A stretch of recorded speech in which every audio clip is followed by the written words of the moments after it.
para centrarnos un poquito y hacer la introducción en el tema, les diré que educación es simplemente el avance y el progreso de personas y sociedades. Eso es lo que nosotros definimos los profesionales del gremio por educación. Y que además entendemos que la educación enriquece la cultura, el espíritu y los valores, y sobre todo que la educación es lo que piensen nos define como seres humanos. Yo creo que esto es la gran aportación de la educación. La educación que estamos impartiendo en este momento no nos prepara absolutamente a ninguno de nuestros alumnos para enfrentarse al entorno y a las exigencias del entorno. ¿Por qué? Porque hemos perdido una idea fundamental, que es que la educación transforma la vida y hoy, evidentemente, la educación no tiene ninguna relación con la vida. Kant dijo que la educación lleva a la racionalidad y a la moralidad. Y como verán ustedes, segunda reflexión, nada parecido absolutamente con lo que hoy ocurre en nuestro mundo. Él planteaba esa pedagogía kantiana, la idea del avance progresivo en la educación, que se mantiene desde el momento de nacer hasta el momento de morir. Nada parecido a lo que hoy ocurre en nuestro mundo. Y además piensen ustedes que esa idea de avance progresivo es quizás la base fundamental del progreso y del adelanto. Rousseau decía que la educación debe ser universal y planteaba la primera metodología educativa. En 1750 se decía que la mente asocia ideas por la rutina de repetir. Nada, absolutamente nada que ver con lo que hoy tenemos en las aulas y con nuestra educación. Y Federico el Grande de Prusia en 1763 decía y escribía que lo más importante en la educación es atender a la enseñanza primaria, porque es la base sobre la cual se levanta y se construye el Estado. Las reales sociedades económicas, a lo largo de sus años de historia, partiendo de estas dos ideas fundamentalmente de la pedagogía de Kant y del concepto universal de Rousseau, que es lo que aplican en educación, plantean tres claves fundamentales. Primero, la educación general. Entienden que toda la sociedad tiene que ser educada. Segundo, la importancia de la cultura de la impresión, que la estamos perdiendo también porque la cultura de la impresión, del libro impreso, es la cultura que nos permite los avances tecnológicos y que ha permitido a lo largo de la historia el conocimiento de los avances tecnológicos que ocurrían en otros parámetros del mundo. Y en tercer lugar, nuestros antecesores plantearon como tercera pata de esta base educativa las bibliotecas públicas. Es el momento en que se abren las bibliotecas y se considera esa especie de templo del saber a la biblioteca en donde todo el mundo puede acceder absolutamente libre e inmediatamente al conocimiento que hay más allá de donde él vive. La Ilustración planteó la necesidad de extender la enseñanza y para ello generamos en su momento todas las económicas, la enseñanza gratuita, que piensen ustedes que es un avance importantísimo, fundamental. Fue la base de la construcción de la Europa del siglo XIX y de todas las revoluciones burguesas que hemos tenido en Europa. La riqueza no está en los metales preciosos, sino en el trabajo de los hombres y mujeres. Ahí es donde está realmente la riqueza y ahí es donde está la teoría fundamental para construir el mundo moderno. Por lo tanto, piensen ustedes que esta educación, planteada como progreso, es absolutamente coherente con todo lo que ocurrió en el siglo XVIII y en el siglo XIX en nuestras sedes, en nuestros espacios, en nuestras instituciones, en los espacios, las sedes y las instituciones de las económicas. Las económicas, con todo este proceso cultural e intelectual que pusieron en marcha, sentaron las bases del romanticismo, que es el final del periodo de la Ilustración, pero que nace en todo el ámbito nuestro, en el ámbito de las económicas. Y ya saben ustedes que ese romanticismo generó valores mucho más importantes, como el valor de recuperar la tradición, el valor de respetar el entorno natural, es decir, que vamos incorporando valores fundamentalmente a través de nuestra tarea. Ustedes pueden preguntarse, ¿cuál es nuestro papel hoy? ¿Qué debemos hacer? ¿Por qué debemos hacer? ¿Para qué debemos hacer algo? Bueno, evidentemente yo creo que es fundamental que nosotros giremos un poco la mirada. Y se lo digo también como profesional de la enseñanza. Yo creo que es muy importante que giremos la mirada y no atendamos solamente a las personas mayores. sino que giremos la mirada a los pequeños, giremos la mirada al ámbito educativo primario, porque ahí es donde está realmente la construcción del mañana. Debemos de comprometernos que en esa enseñanza a los más jóvenes les tenemos que aportar valores como el esfuerzo, el concepto de la universalidad, el concepto de la tolerancia. Y además esto nos puede parecer en principio inútil y alguien puede decir, ¿y qué dice este señor ahora hablando aquí, hablándonos de la primaria y de la enseñanza primaria y de los alumnos de 8, 10, 14 años? Bien, puede parecerles inútil, pero echen la vista atrás, miren hacia atrás y observarán que esto es lo que hicieron en el siglo XVIII. Esta es la tarea que pusieron en marcha en el siglo XVIII. Y además piensen que sobre esta generación, sobre estas generaciones, este tramo de edad, es la única forma sobre la que podremos levantar la libertad y la dignidad humana. Y yo les voy a decir que hoy la libertad y la dignidad humana, si nosotros no volvemos a la tarea de nuestros fundadores, está en grave peligro. ¿Qué sentido tiene hoy auxiliar a la enseñanza? ¿Y qué sentido tiene hoy algunas de las actividades que fueron tan relevantes en el comienzo de las sociedades económicas? Y esta noche que he terminado de leer el libro de Domingo Buesa sobre el primer congreso y subsiguientes de las Reales Sociedades aquí en Zaragoza en 1908, hay un momento en que se habla de que la creación de una serie de instituciones a lo largo del siglo XIX produjo una decadencia de las sociedades económicas, porque claro, cuando nacieron estas sociedades todo estaba por hacer. Pero hoy en el campo, por ejemplo, la educación, todo estaba por hacer. En el caso de las Islas Canarias, pues los miembros de la sociedad tinerfeña jugaron un papel fundamental en la introducción de los estudios superiores, en la creación de la Universidad de La Laguna, en Tenerife, y crearon escuelas al frente de las cuales pusieron a 4 maestras que, aunque sus estatutos decían que era una sociedad masculina, sin embargo, yo creo que un poco por dignidad, nombraron a las 4 primeras maestras socias de honor. Nosotros colaboramos, auxiliamos a la enseñanza de varias maneras. Primera, ofrecemos puestos de prácticas a alumnos de la universidad que tienen que hacer las típicas prácticas de fin de carrera. Alumnos de la Facultad de Periodismo, alumnos sobre todo de las facultades de la Facultad de Filología, por el lado de los estudios clásicos, modernos, francés, inglés, etcétera. Algo además que está en el ADN de la fundación de la Universidad de La Laguna, porque la primera memoria que dio lugar a la fundación y que escribió uno de los directores del siglo XVIII de nuestra institución, que yo me he leído y que figura en el archivo de la Real Sociedad nuestra, dice: y la Universidad de La Laguna debe promover el estudio de las lenguas modernas, antiguas y modernas, ¿no? Bueno, esto lo hacemos. También, en relación con esta otra cuestión de los nativos digitales, etcétera, en los últimos tiempos invitamos a los institutos a que en estas típicas salidas del instituto que se suelen hacer, vengan a la Real Sociedad. Y necesitan orientación. Ya sé que esa orientación se les da o se les intenta dar en otros ámbitos, pero creo que ahí nosotros podemos también incidir. Y el otro ámbito es el de la formación de magisterio. Este año hicimos un experimento que salió muy bien. Invitamos a los alumnos que acababan de empezar sus estudios de magisterio en La Laguna, en la universidad, los invitamos a venir a la Real Sociedad, a la sede, y les dimos una serie de conferencias sobre temas que no se tocan propiamente en el currículum de los estudios universitarios. Por ejemplo, la docencia como vocación.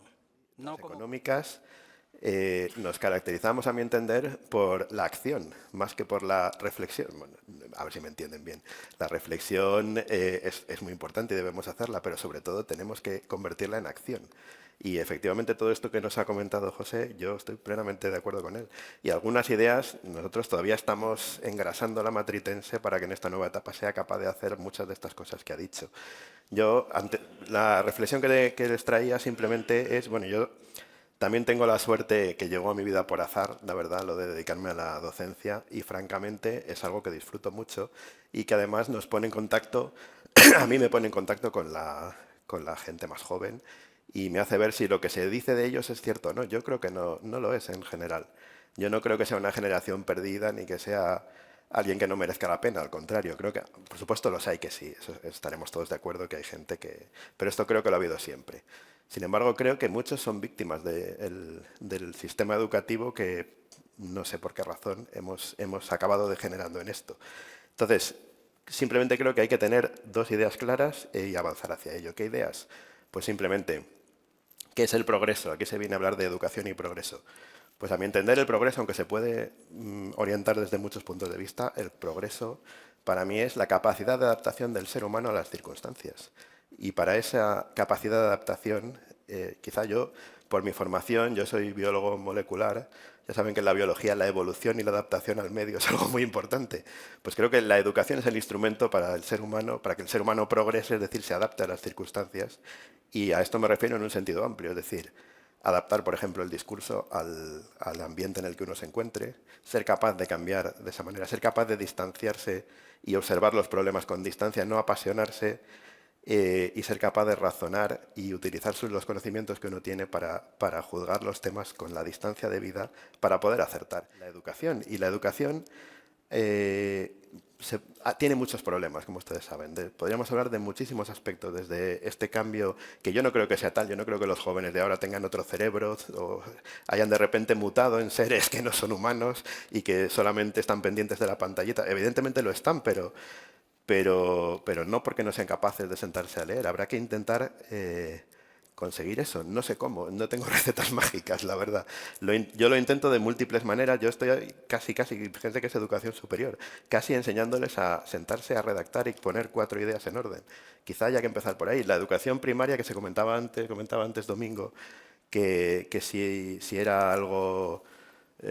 quizá risible en este foro. No, al contrario, yo creo que efectivamente es la base. O sea, ahora mismo el edificio está desmoronado. No podemos empezar a reconstruirlo desde el tejado, tenemos que reconstruirlo desde la base. Y la base es la educación primaria. Entonces, yo, así pensando, había traído una idea que no sé qué me van a decir. Igual me van a llamar idealista o loco. Y probablemente sea así, pero... ¿Por qué no hacemos que las sociedades económicas, junto con todo esto que comentaba José Gómez y otras ideas que han surgido, por qué no volvemos a intentar darle a la sociedad, como es nuestra misión, los elementos para alcanzar un juicio crítico? Es decir, por ejemplo, yo estaba pensando en la retórica, la dialéctica, la lógica, los elementos que en la antigüedad ya se daban para que la persona fuera capaz de juzgar por sí misma, de tener un juicio crítico y de sacar la verdad de este... Si se fijan, hoy estamos en una situación paradójica. Tenemos al alcance del móvil toda la información posible, tanta información que es incluso excesiva. Y esto nos está provocando que no sabemos distinguir el grano de la paja. De hecho, se nos está pervirtiendo el bien y el mal, la verdad y la mentira. Ya no sabemos si existe en este relativismo imperante. Eso nos crea una gran confusión. Tenemos más información que nunca y no hace falta que nos la censuren. Nosotros mismos nos autocensuramos. Tenemos que inventarnos estos verificadores de la verdad, que a mí me parece algo horroroso. Y hay gente que lo defiende con sincera buena fe. No, lo que tenemos que hacer es enseñarle a la sociedad a juzgar y a tener espíritu crítico y sobre eso levantar un edificio de conocimiento en base a la verdad. Entonces, a mí lo que se me ocurre como posible solución es volver a eso, volver al trivium y enseñarle a la gente a tener un juicio crítico, a pensar con lógica, que se podrán equivocar, pero bueno, creo que eso es mejor que no que nos lleven de la mano y nos diga un verificador de Facebook lo que es verdad y lo que es mentira. A lo mejor es un imposible, probablemente lo sea, probablemente tenga muchas dificultades, pero ¿por qué no lo intentamos? Que entre todas las sociedades se vuelva a enseñar este tipo de saber con el que luego se pueda edificar. Bueno, gracias. Desde el siglo XIX, en poco más de 120 años, hemos pasado de ser casi un 90% de analfabetos a menos del 1,5% en España en el año 2020. Todo esto se ha conseguido en base a la educación. Pero yo creo que esta generación que viene va a vivir peor que nosotros. Uno de los fallos que estamos teniendo, yo creo, como país, es la formación de los estudiantes, precisamente, desde primaria. Desde el año 80 se han sucedido 8 leyes de educación. la LOECE, la LODE, la LOGSE, la LOPEG, la LOCE. Bueno. Entonces, claro, esto, mi padre, que era catedrático de formación profesional, decía, cada reforma que ha habido ha sido para reducir tiempos de prácticas y contenidos. ¿Qué podemos hacer nosotros? Vaya tela. Yo creo, y coincido con Domingo en esto, que se hace fundamental el hecho de llegar a los jóvenes. Que los jóvenes conozcan, más allá de lo que en el colegio les enseñen, que hay más mundo fuera del aula, que hay más cosas, que hay arte, que hay literatura, que hay cosas que en el colegio no les enseñan, por falta de tiempo, porque no hay esa asignatura o por lo que sea. Entonces, ¿qué puede hacer una sociedad económica? Bajo mi punto de vista, enseñar lo que no se enseña en el colegio. Que en el colegio quitan las enseñanzas clásicas, ya no se habla de latín, ya no se habla de griego, ya no se habla de la cultura clásica. Pues un curso de cultura clásica. Ideas, las que se os ocurran. También conectar con ellos a través de los medios que ellos usan. Ayer lo comentaba con Fran. Prácticamente nadie visita las páginas web. Ahora es todo a través de apps, a través de TikTok, a través de... Las modas cambian y los medios cambian. Y entonces, si tú estás poniendo tu información en una página web y miras las estadísticas de la página web y tienes 70 visitas en el año, esa página web no te sirve para nada. Para nada. Entonces, presencia en redes sociales, aquí estoy barriendo para casa, pero presencia en las redes sociales, mucho compartir, esta sociedad hizo tal cosa, entonces yo lo reboto y lo enseño y que se vea, y cuanta más gente lo vea, mejor. Y a lo mejor tenemos que estar en TikTok y en Instagram. Así que tienen ustedes la palabra. Gracias. Era felicitaros y comentar sobre las posibilidades de acción que usted planteaba. Pues una posibilidad, hay varias, pero una que hacemos en Jaén, y aquí tenemos un experto justo con nosotros y se lo podéis preguntar, es los clubes de lectura. Sí. Yo creo que eso es una clave importantísima y en Jaén nos está dando un magnífico resultado. Luego podéis hablar con él para que os dé los datos. Eso sería una. Otra sería también el tema de, tú lo apuntabas, el de reuniones para enseñar dialéctica. ¿Pero de qué manera? A la manera platónica, es decir, como una especie de parto, una obstetricia, en donde de alguna manera, a través de enseñanzas de coloquio, de preguntas y respuestas, se pueda elaborar una verdadera dialéctica al modo platónico, en donde se haga crecer el pensamiento. Bueno, son dos ideas simplemente que quería apuntar y que en Jaén las estamos haciendo y, bueno, pues puede ser importante. Gracias. Muchísimas gracias. A ver, por allá tenemos dos manos levantadas. Allí hay una, ¿no? Ahí se pide... Sí, pero han levantado primero Ah. estos dos señores de aquí y luego vamos allá. Vamos a seguir el orden. Domingo, tú... Sí, buenos días. En primer lugar, me sumo a las felicitaciones y contribuir en lo que creemos que puede ser en el futuro la aportación de las económicas a la formación. ¿Nos decís cada uno cuando empecéis? ¿A qué José María Moreno, de la Aragonesa. Perfecto. Llevo ya 43 años de docencia universitaria, por contextualizar, matemático y economista, porque igual tiene sesgo mi intervención. Creo que la misión sigue siendo la misma que en sus orígenes. Centrarnos en las dos palabras clave.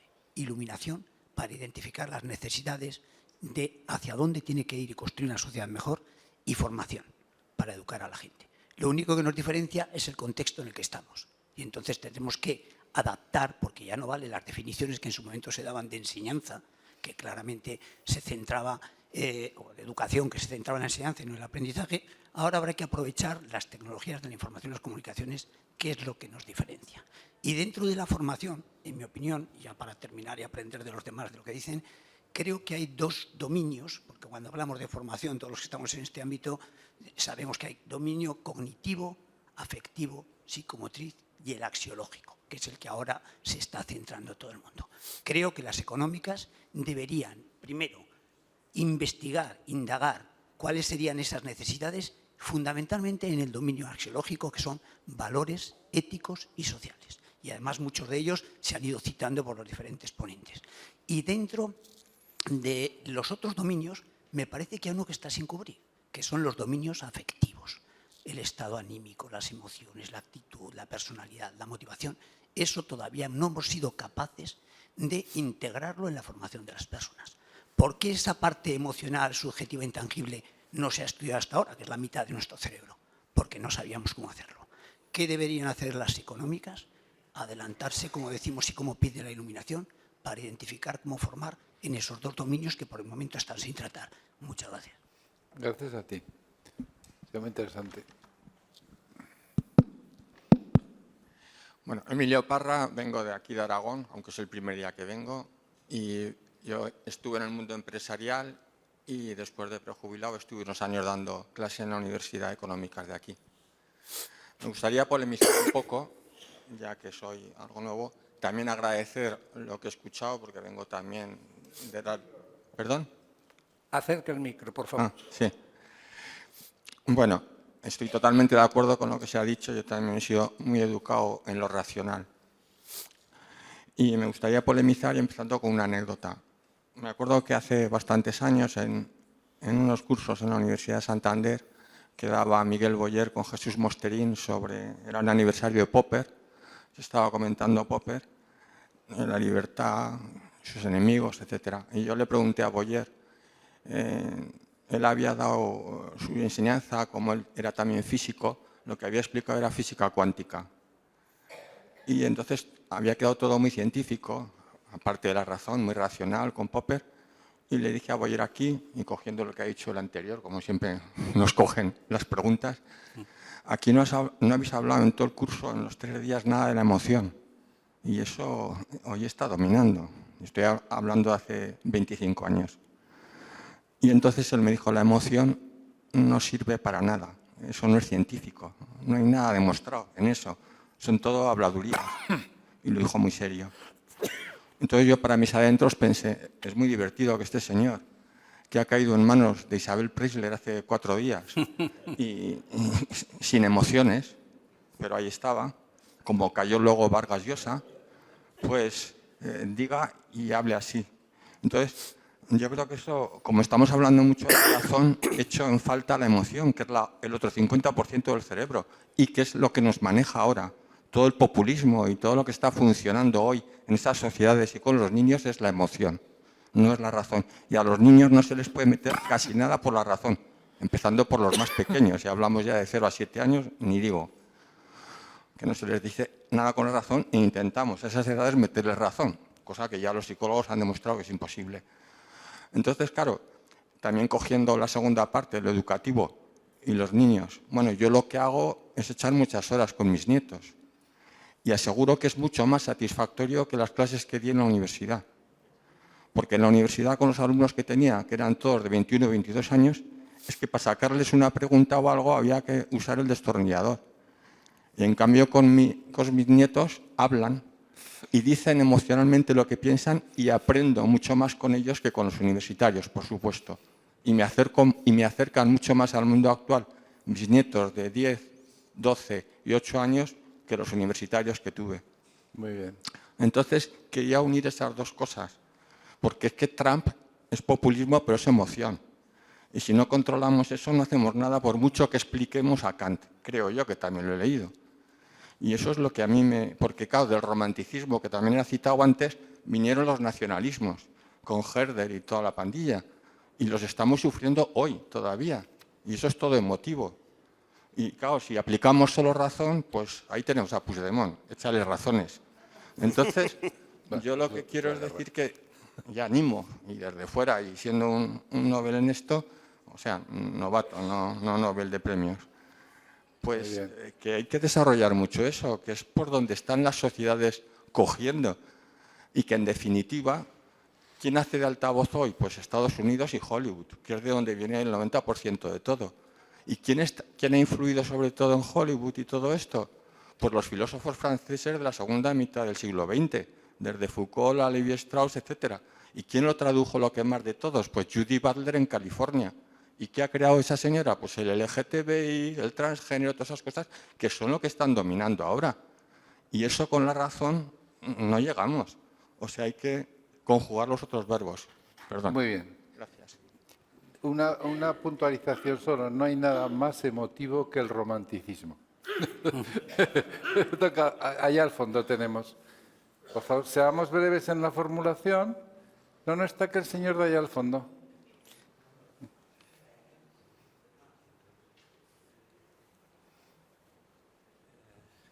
Bueno, ¿se me oye? Sí. Pues buenos días. Soy José Luis Moreu, catedrático de Derecho Civil aquí en la facultad durante unos 40 años.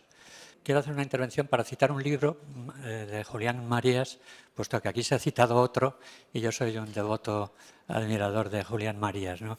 El libro es La España inteligible, que yo he utilizado bastante en alguno de mis trabajos y que últimamente veo que historiadores del máximo prestigio lo están reivindicando, aunque yo creo que estaba algo olvidado. Por ejemplo, Fusi, uno de nuestros grandes maestros en la historia de España, lo ha reivindicado. En un pequeño libro, Pensar España, cita 5 o 6 y uno de ellos es Julián Marías. A mí me dio mucha alegría, ¿no? Julián Marías hace una defensa de la Ilustración de las más inteligentes. Yo recomiendo a quien no conozca este libro que lo lea, ¿no? Y además, de paso, defiende a un hombre que es muy desconocido, que es Melchor de Macanaz, que como muchos sabrán fue víctima de la Inquisición, pero que fue un hombre decisivo en la historia de España porque Felipe V le captó como jurista destacadísimo y yo creo que muy lúcido para redactar los decretos de nueva planta. Pues bueno, también decir que nadie ha dicho que la idea del énfasis en la enseñanza primaria viene de Jovellanos. ¿Y dónde lo dice eso Jovellanos? Pues nada menos, creo que en más sitios, pero clarísimo y rotundo, en el famoso informe sobre la ley agraria, que como sabemos acumulaba reflexiones de muchos intelectuales sobre la agricultura, las aguas, etcétera, como Campomanes, que también se ha citado hoy, pero que él se los sistematizó. Entonces, lo que hizo Jovellanos es admirable porque hace una especie, creo yo, se puede decir así, de planificación de la revolución burguesa que después se haría a lo largo del siglo, en la primera mitad del siglo XIX. Bueno, pues muchas gracias. Nos queda a un señor al fondo y usted. Sí. Espera. Buenos días, soy Antonio Astorgano. A ver, un momento. Buenos días, soy Antonio Astorgano, historiador y socio residente de la Aragonesa y amigo de número de la Vascongada. Mi preocupación es que este tipo de reuniones, que como ha puesto de manifiesto Buesa, pues llevan más de 100 años haciéndose y, en fin, lo que se trata es de poner de relieve la idea que surgió fundamentalmente en Campomanes. Entonces, simplemente apuntar que yo creo, si podemos, que se cree una especie de instituto permanente o asociación o llámese fundación que aglutine todos estos esfuerzos. Esta, digamos, fundación, institución o lo que sea, tenía que tener, como ha dicho el compañero de Gijón, pues un soporte moderno donde se diese noticias, se conectasen las distintas actividades de las